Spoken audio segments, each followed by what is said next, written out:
Hello viewers, आप सबका हमारे मॉरल माइंड्स यूट्यूब चैनल में बहुत बहुत स्वागत है। यह कहानी काल्पनिक हो सकती है या किसी सच्ची घटना से प्रेरित। हमारा उद्देश्य किसी भी प्रकार के अंधविश्वास या तंत्र मंत्र को बढ़ावा देना नहीं है।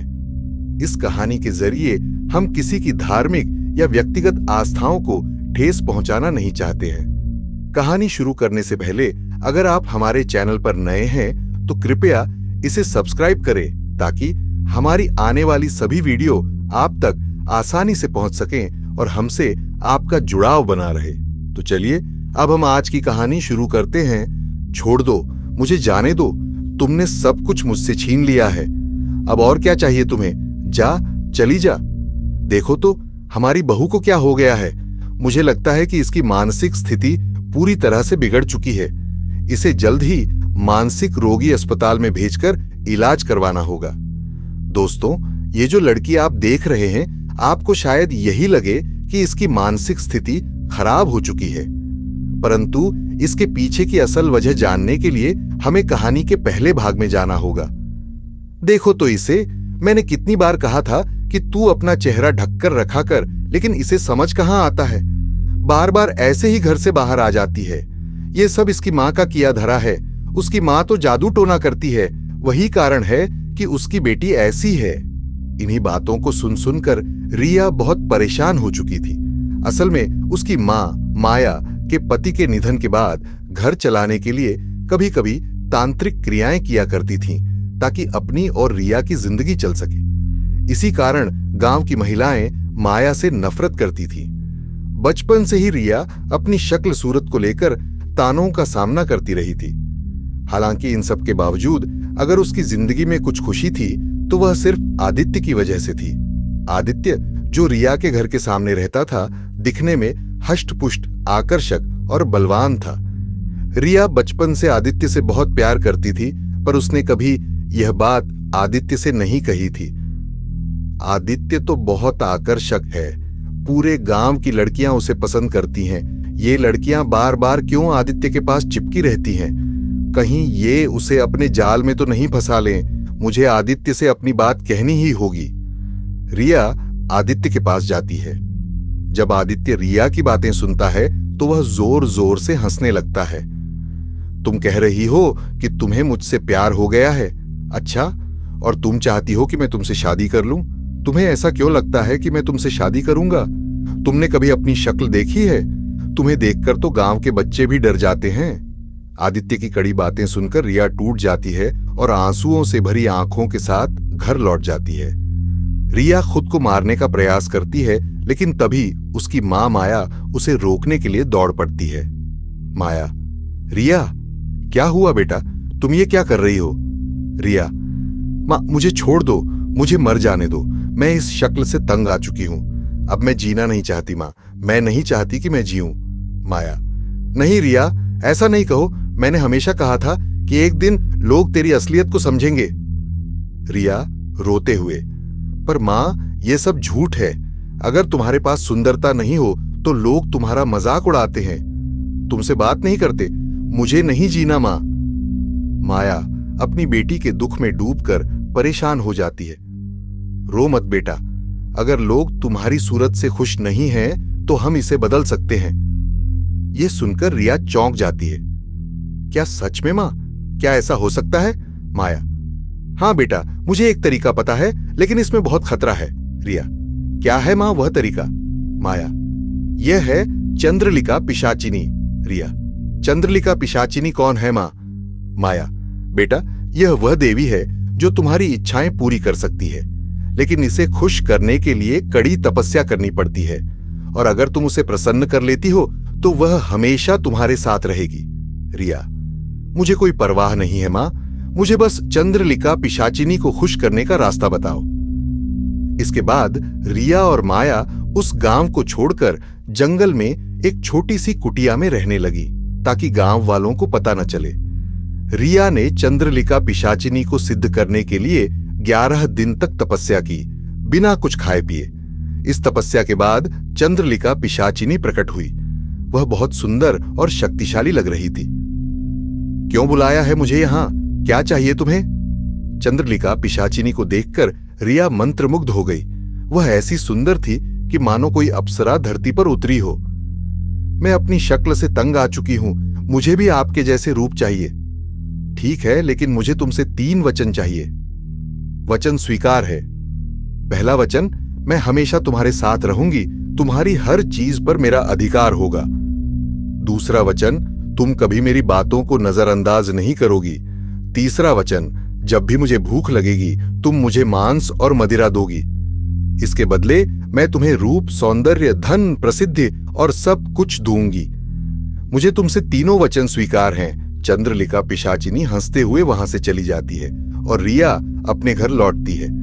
मां, मेरी तपस्या सफल हो गई। माया ने रिया को देखा और दंग रह गई, क्योंकि रिया अब एक बेहद सुंदर लड़की बन चुकी थी। उसका चेहरा सुनहरी आभा से चमक रहा था। क्या हुआ मां?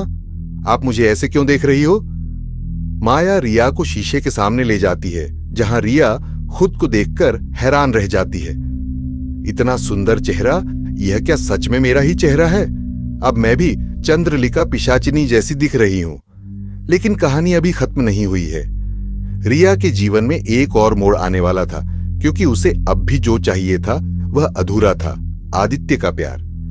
जैसे जैसे रिया चंद्रलिका पिशाचिनी की मदद से रूप और संपत्ति में समृद्ध होती है, वह आदित्य के पास जाती है और आदित्य उसके रूप को देखकर हैरान रह जाता है। रिया ने आदित्य से अपनी सच्चाई नहीं बताई और उसे अपने घर का झूठी कहानी सुनाई। आदित्य उसे अपने घर में ठहरने देता है और जल्द ही वे दोनों एक दूसरे के करीब आ जाते हैं। आदित्य ने शादी का प्रस्ताव रखा और रिया ने स्वीकार कर लिया। शादी की रात जब रिया अपने कमरे में इंतजार कर रही थी, उसे एक आवाज सुनाई दी। तुम भूल तो नहीं गई मुझे? वचन याद है ना? यह आवाज थी चंद्रलिका पिशाचिनी की। आगे क्या होता है? क्या रिया चंद्रलिका के वचनों से मुक्त हो पाती है और क्या उसका प्यार सच्चा होता है? ये जानने के लिए जुड़े रहिए। तुम भूल तो नहीं गई मुझे? वचन याद है ना? यह आवाज सुनकर रिया का दिल धड़कने लगा। चंद्रलिका पिशाचिनी की आवाज सुनकर वह काफी घबराई, लेकिन फिर उसने खुद को संभाला।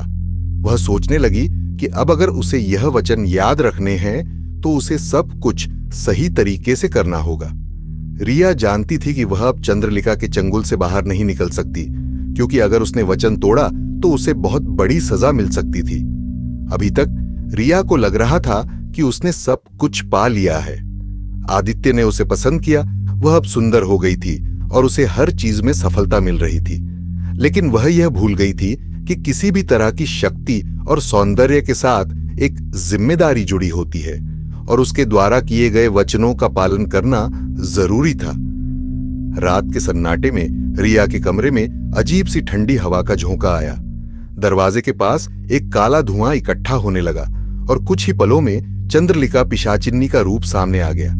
उसकी आंखें लाल और नजदीकी दिखने में एकदम डरावनी थी, लेकिन वह फिर भी किसी तरह का आकर्षण बनाए हुए थी।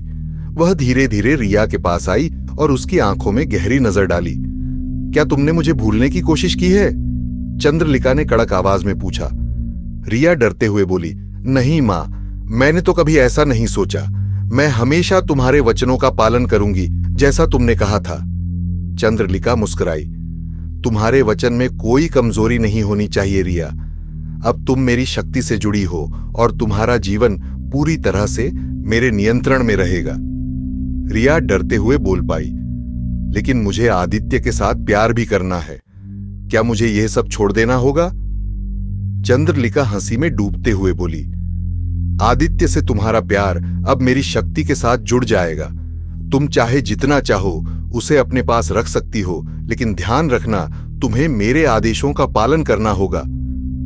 रिया को समझ में आने लगा कि अब वह चंद्रलिका की शक्ति से बाहर नहीं निकल सकती थी। वह उसे डरते हुए देख रही थी, लेकिन आदित्य के प्यार और अपने नए रूप के कारण वह कुछ ज्यादा नहीं कर सकती थी। वह सोचने लगी कि क्या वह हमेशा चंद्रलिका की गुलाम बनेगी। दूसरी तरफ आदित्य और रिया की शादी की तैयारियां पूरी हो चुकी थीं। आदित्य अब रिया के रूप में पूरी तरह से मोहित हो चुका था। वह रोज उसे देखता और उसकी तारीफ करता, लेकिन आदित्य की नजरों में वह असलियत छुपी हुई थी, जिसे रिया जानती थी। आदित्य उसे नहीं बल्कि उसके रूप को चाहता था। शादी के दिन जब रिया अपनी दुल्हन की जोड़ी में सजकर सामने आई तो आदित्य ने उसे देखकर एक बार फिर से तारीफों की झड़ी लगा दी। लेकिन रिया का दिल कुछ और ही सोच रहा था। उसे याद आ रहा था कि आदित्य ने कभी उसकी सूरत को लेकर ताने मारे थे, लेकिन अब जब वह सुंदर हो गई थी तो आदित्य उसकी तरफ आकर्षित था। क्या आदित्य का प्यार सच्चा था या वह बस उसकी सुंदरता के कारण उसे पसंद करता था? शादी के बाद रिया और आदित्य एक छोटे से गांव के बड़े हवेली में रहने लगे। हवेली के विशाल कमरों में हर तरफ खुशहाली और समृद्धि थी, लेकिन रिया का दिल अधूरा था। उसे हमेशा डर था कि कहीं आदित्य का प्यार सिर्फ उसकी बाहरी सुंदरता के कारण तो नहीं है। दिन गुजरते गए और रिया को समझ में आने लगा कि वह हर दिन चंद्रलिका की उपस्थिति महसूस करती है। कभी कभी वह रात में सोते हुए चंद्रलिका की सर्द और डरावनी आवाज सुनती थी और उसके दिल में डर बैठने लगता था। वह सोचती, क्या मुझे इस जीवन में चैन कभी मिलेगा? एक दिन रिया ने आदित्य से पूछा, क्या तुम मुझसे सच्चा प्यार करते हो? आदित्य चौंका और मुस्कुराया, बिल्कुल, तुम तो मेरी पूरी दुनिया हो, मुझे तुमसे ज्यादा कुछ नहीं चाहिए। लेकिन रिया को फिर भी यकीन नहीं हो रहा था। उसका मन बहुत उलझन में था। उसे यह एहसास हुआ कि आदित्य के दिल में शायद उसके अंदर की सुंदरता के अलावा कुछ और नहीं था। इस बीच रिया ने एक योजना बनाई। वह चंद्रलिका से मिलकर उसे मनाने का सोच रही थी कि वह उसे कुछ वक्त के लिए छोड़ दे, ताकि वह आदित्य से अपने रिश्ते को सही तरीके से समझ सके। रिया जानती थी कि अगर वह चंद्रलिका की इच्छाओं का पालन नहीं करेगी तो उसे बहुत बड़ी कीमत चुकानी पड़ेगी। लेकिन अब वह थक चुकी थी और महसूस कर रही थी कि अपने दिल की सुनना ज्यादा जरूरी है। एक रात रिया चंद्रलिका के सामने बैठी और कहने लगी, मां, मुझे तुमसे कुछ कहना है। मैं चाहती हूं कि तुम मुझे कुछ समय के लिए छोड़ दो ताकि मैं आदित्य के साथ अपने रिश्ते को समझ सकूं। क्या तुम मुझे कुछ वक्त दे सकती हो? चंद्रलिका ने उसे घूरते हुए देखा और कहा, तुम मुझसे ज्यादा कुछ चाहती हो रिया। क्या तुम भूल गई हो कि तुम मेरी दया पर हो? रिया ने अपनी गर्दन झुकाई। नहीं मां, मैं तुम्हारा आभार महसूस करती हूं, लेकिन मुझे अब अपनी जिंदगी खुद जीने का मौका चाहिए। चंद्रलिका ने गहरी सांस ली और कुछ सोचने लगी। फिर उसने कहा, ठीक है, लेकिन याद रखना, तुम हमेशा मेरी दया पर हो। अगर तुमने फिर कभी मुझे धोखा दिया तो तुम्हारी स्थिति बहुत खतरनाक होगी। रिया ने चंद्रलिका के वचनों को ध्यान से सुना और उसकी अनुमति मिलते ही वह आदित्य के पास लौट आई। लेकिन रिया का दिल अब पूरी तरह से बदल चुका था।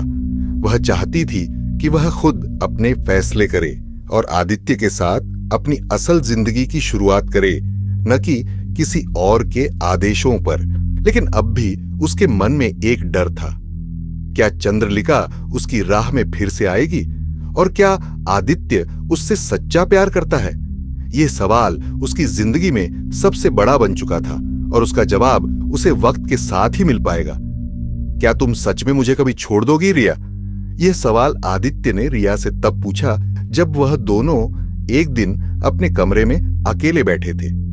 आदित्य की आंखों में उस सवाल का गहरा अर्थ था और रिया ने महसूस किया कि यह सवाल सिर्फ उस पल के बारे में नहीं था, बल्कि पूरी उनकी शादी और उनके रिश्ते के भविष्य के बारे में था।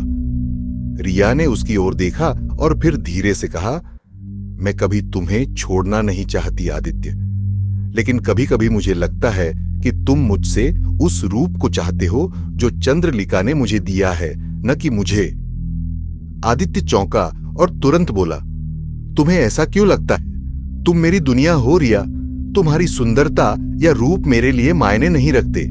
मैं तुमसे दिल से प्यार करता हूं, तुम्हारे अंदर की शुद्धता और नफासत से। लेकिन रिया को यकीन नहीं हो पा रहा था।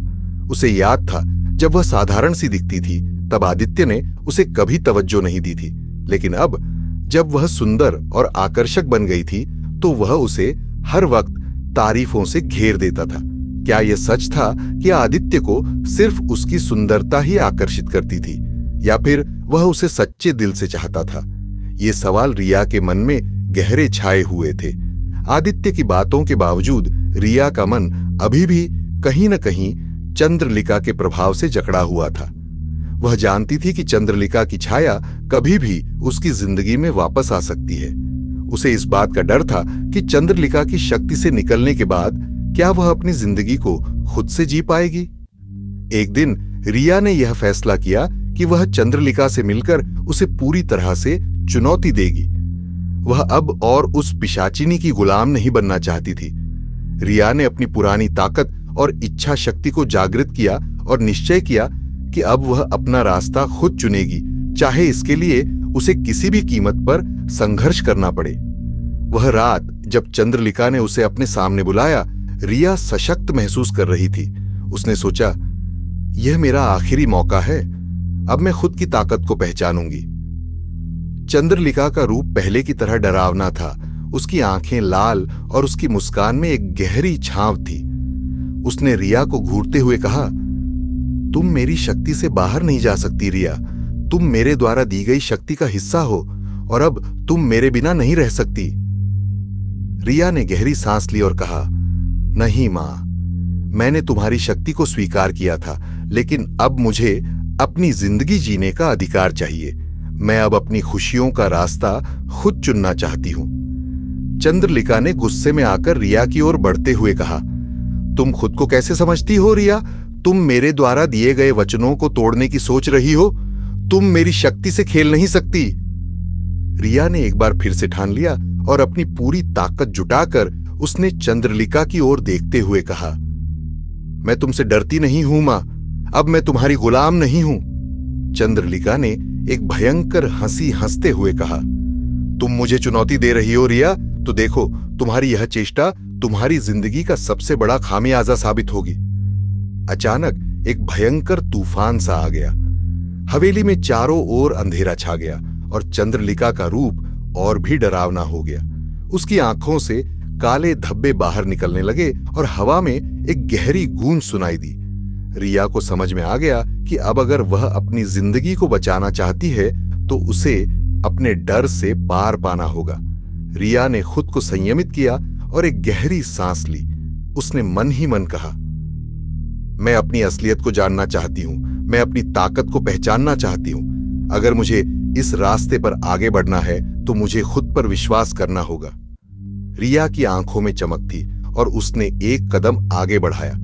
उसने महसूस किया कि चंद्रलिका की शक्ति उसके ऊपर पूरी तरह से हावी नहीं हो सकती। रिया अब खुद को एक नई शक्ति से महसूस कर रही थी। उसकी आंखों में अब एक नई चमक थी और उसकी पूरी कायनात में बदलाव महसूस होने लगा। चंद्रलिका ने रिया को घूरते हुए कहा, तुमने यह क्या किया? रिया ने धीरे से कहा, मैंने तुमसे अपना स्वतंत्रता लिया है चंद्रलिका। अब मैं अपनी जिंदगी को खुद अपने तरीके से जीऊंगी। चंद्रलिका का चेहरा आक्रोश से भर गया। तुम ये नहीं जानती रिया, उसने कहा, तुमने मेरे साथ खेल किया है, अब इसका खामियाजा तुम्हें भुगतना पड़ेगा। लेकिन रिया ने चंद्रलिका से पूरी तरह से संपर्क तोड़ लिया। वह जान चुकी थी कि वह अपनी ताकत और आत्मविश्वास से सब कुछ बदल सकती है। चंद्रलिका की शक्ति अब उससे दूर जा चुकी थी और रिया को अब खुद पर भरोसा था कि वह किसी भी मुश्किल को पार कर सकती है। अचानक हवेली के भीतर एक और तूफान आया। इस बार वह कोई बाहरी शक्ति नहीं थी, बल्कि वह रिया का खुद का आत्मविश्वास था जो पूरी हवेली में फैल चुका था। चंद्रलिका की शक्ति अब कमजोर हो चुकी थी। रिया ने अपनी पूरी ताकत से उस पिशाचिनी को चुनौती दी और उसकी शक्तियों को समाप्त कर दिया। चंद्रलिका की आंखें डर से फैल गईं और उसने अंत में हार मान ली। रिया ने आखिरी बार चंद्रलिका की ओर देखा और कहा, अब तुम मेरे रास्ते में नहीं आओगी। चंद्रलिका ने उसे एक गहरी नजर से घूरते हुए कहा, तुम जीत गई हो रिया, लेकिन याद रखना, दुनिया में हमेशा कोई न कोई चुनौती होती है। रिया ने सिर झुकाया और खुद से कहा, मैं तैयार हूं। वह दिन रिया के जीवन का नया अध्याय था। चंद्रलिका की शक्ति खत्म हो चुकी थी और रिया अब अपने रास्ते पर आगे बढ़ने के लिए पूरी तरह से तैयार थी। आदित्य से उसका प्यार अब सही मायनों में सच्चा था, क्योंकि अब दोनों एक दूसरे की असलियत को समझ रहे थे। अब रिया को अपने जीवन के हर पहलू को खुद सुलझाना था। उसने तय किया कि वह हमेशा अपने दिल की सुनेगी और अपने रास्ते पर चलेगी, चाहे वह कितना भी मुश्किल क्यों न हो, क्योंकि अब उसे यह समझ में आ गया था कि असली शक्ति आत्मविश्वास और प्यार में होती है, न कि किसी बाहरी शक्ति में। और इस तरह रिया ने अपनी खोई हुई ताकत को वापस पाया और एक नई यात्रा की शुरुआत की जो उसे कभी नहीं रुकेगी। रात्रि के सन्नाटे में हवेली में कुछ हलचलें फिर से महसूस हो रही थीं। चंद्रलिका की पराजय के बाद हवेली की दीवारों ने एक अजीब सी खामोशी ओढ़ ली थी, लेकिन रिया जानती थी कि वह चंद्रलिका से पूरी तरह से मुक्त नहीं हुई है। यह केवल एक प्रारंभ था। अब उसके सामने एक नई चुनौती थी, अपने असली आत्म का सामना करना। रिया ने एक दिन आदित्य से कहा, मुझे कुछ बात करनी है। आदित्य ने उसकी आंखों में एक अजनबी सी चिंता देखी और उसे गले लगाते हुए कहा, क्या हुआ रिया, तुम ठीक तो हो? रिया ने सिर झुकाकर कहा, आदित्य, मैं उस रात चंद्रलिका को खत्म करने के बाद खुद को खो बैठी हूं। मुझे लगता है कि मैंने अपने अंदर एक और रूप को जन्म दिया है जिसे मैं समझ नहीं पा रही हूं। आदित्य ने उसकी बातों को गंभीरता से सुना और फिर कहा, तुमने जो किया वह सच में बहुत साहसी था। मैं तुमसे हमेशा सच्चा प्यार करता हूं रिया। तुम्हारी ताकत और संघर्ष ने मुझे भी बहुत कुछ सिखाया है। लेकिन रिया का मन अभी भी भारी था। उसे लगता था कि उसने चंद्रलिका को तो हराया, लेकिन वह खुद अपने असली रूप से अनजान थी। क्या वह सच में अपनी पहचान पा सकी थी, या फिर चंद्रलिका की शक्ति का असर अब भी उस पर था? वह जानती थी कि उसे इस सवाल का जवाब ढूंढना होगा ताकि वह अपनी जिंदगी को पूरी तरह से सशक्त बना सके। उसने आदित्य से कहा, मुझे लगता है कि मुझे अपने भीतर के अंधेरे से लड़ने की जरूरत है ताकि मैं खुद को पूरी तरह से जान सकूं। मुझे एक नया रास्ता खोजना होगा। आदित्य ने उसे समझाया, तुम हमेशा अपनी शक्ति को जानने में सक्षम हो रिया। तुम वो सब कुछ कर सकती हो जो तुम चाहो। अगर तुम खुद से प्यार करोगी तो तुम्हें कोई भी शक्ति या डर नहीं हरा सकता। रिया की आंखों में एक नई उम्मीद की किरण चमकी। उसे समझ में आ गया कि उसे केवल बाहरी शक्ति से नहीं बल्कि अपने भीतर के डर से भी लड़ना होगा। उसने ठान लिया कि अब वह खुद को जानने और समझने के लिए एक कदम और बढ़ेगी। कुछ दिन बाद रिया ने एक विशेष ध्यान सत्र की योजना बनाई। वह चाहती थी कि वह खुद को अपनी सबसे गहरी भावना से जोड़ सके। उसने हवेली के बाहर एक पुराने मंदिर के पास ध्यान लगाने का निर्णय लिया। मंदिर का वातावरण शांति और ऐतिहासिकता से भरा हुआ था। रिया जानती थी कि यही वो जगह है जहां वह खुद से संवाद कर सकती है। मंदिर की दीवारों पर उकेरे गए प्राचीन चित्रों ने उसे अतीत की गहराई में ले जाने की कोशिश की। वह बैठी और आंखें बंद कर लीं। धीरे धीरे उसकी सांसें गहरी होने लगीं और वह अपने भीतर की आवाजों को सुनने लगी। अचानक उसकी आत्मा में एक हलचल हुई और वह एक अजीब से अनुभव से गुजरने लगी। रिया ने महसूस किया कि उसके भीतर एक पुरानी ताकत छिपी हुई थी जो चंद्रलिका से भी कहीं अधिक प्राचीन और खतरनाक थी। वह चंद्रलिका की शक्ति से भी कहीं अधिक शक्तिशाली थी, लेकिन उसने कभी इसका सामना नहीं किया था। वह शक्ति भीतर से बाहर निकलने के लिए बेताब थी और रिया को यह समझ में आया कि उसे अब इस ताकत को अपनी इच्छाओं के अनुरूप बदलने की जरूरत थी। क्या तुम मेरे साथ हो रिया? एक आवाज उसके भीतर से गूंज उठी। यह आवाज उसकी अपनी नहीं थी, लेकिन फिर भी वह इसे पहचान रही थी। ये वही आवाज थी जो उसे पहले चंद्रलिका से मिली थी, लेकिन अब यह आवाज एक गहरी चेतावनी जैसी लग रही थी। तुम्हारी शक्ति अनियंत्रित है, वह आवाज फिर से गूंजी। तुम्हें इस शक्ति को समझना होगा या फिर यह तुम्हारे खिलाफ हो सकती है।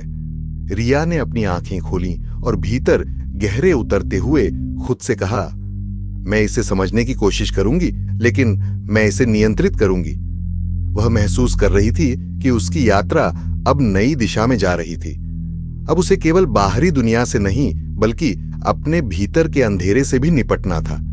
चंद्रलिका की शक्ति अब रिया के भीतर समा चुकी थी, लेकिन रिया जानती थी कि वह इस शक्ति को अपनी रक्षा और अपने उद्देश्य के लिए इस्तेमाल कर सकती थी।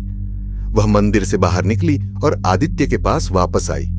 आदित्य ने रिया की आंखों में एक गहरी शांति देखी और पूछा, क्या हुआ रिया, तुम ठीक हो? रिया ने मुस्कुराते हुए कहा, मैं ठीक हूं आदित्य। मुझे अब अपने भीतर के अंधेरे से समझौता नहीं करना है। मुझे अब अपने अंदर की शक्ति से डर नहीं है।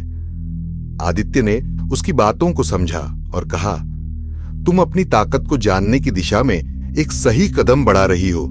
मैं तुम्हारे साथ हूं, रिया। अब रिया की यात्रा अपने आत्मज्ञान की ओर बढ़ रही थी। चंद्रलिका की ताकत अब उसकी शक्ति का हिस्सा बन चुकी थी, लेकिन रिया ने यह निर्णय लिया था कि वह अपनी ताकत का उपयोग केवल अच्छाई के लिए करेगी। उसे अपने भीतर की अंधी शक्ति को नियंत्रित करना था, ताकि वह उसे अपने जीवन और प्यार के लिए एक बेहतर दिशा में मोड़ सके। लेकिन रिया का रास्ता अभी आसान नहीं था।